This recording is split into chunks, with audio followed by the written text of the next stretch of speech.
Hi friends, கருவாட்டு குழம்பு வைக்கலாமா? குழம்பு கருவாடு, நெத்திலி, மொச்சக்கொட்டை, உருளைக்கிழங்கு, முருங்கைக்காய் போட்டு கருவாட்டு குழம்பு சூப்பராக இருக்கும்.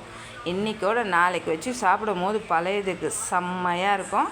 நல்லெண்ணெய் ஊற்றிக்கோங்க, கடுகு போட்டுக்கோங்க, வெந்தயம் போட்டுக்கோங்க, பச்சை மிளகாய், கருவேப்பிலை, சின்ன வெங்காயம், பூண்டு எல்லாத்தையும் போட்டு வதக்கிட்டு தக்காளியை சேர்த்து வதக்கிட்டு முருங்கைக்காய், உருளைக்கிழங்க சேர்த்து நல்லா வதக்கி குழம்பு மிளகாத்தூள், மஞ்சத்தூள், வெறும் மிளகாத்தூள் நல்லா மிக்ஸ் பண்ணிவிட்டு 2 கிளாஸ் தண்ணி ஊற்றி நல்லா வேக வச்சுக்கோங்க. உப்பு சேர்த்துக்கோங்க. எப்பயுமே கருவாட்டு குழம்புக்கு பாதி உப்பு தான் போடணும். காய் வெந்த பிறகு புளி தண்ணி சேர்த்துக்கோங்க. வேக வச்ச மொச்சக்கொட்டையும் தண்ணியும் சேர்த்து நல்லா 10 நிமிஷம் மலர வச்சுட்டு குழம்பு கருவாடு, நெத்திலி கருவாடையும் அதில் சேர்த்துட்டு ஒரு 5 நிமிஷம் மட்டும் நல்லா மலர்ந்து வந்த பிறகு கொத்தமல்லி, கருவேப்பிலை போட்டு சாப்பிட்டு பாருங்கள். சூப்பராக இருக்கும் கருவாட்டு குழம்பு.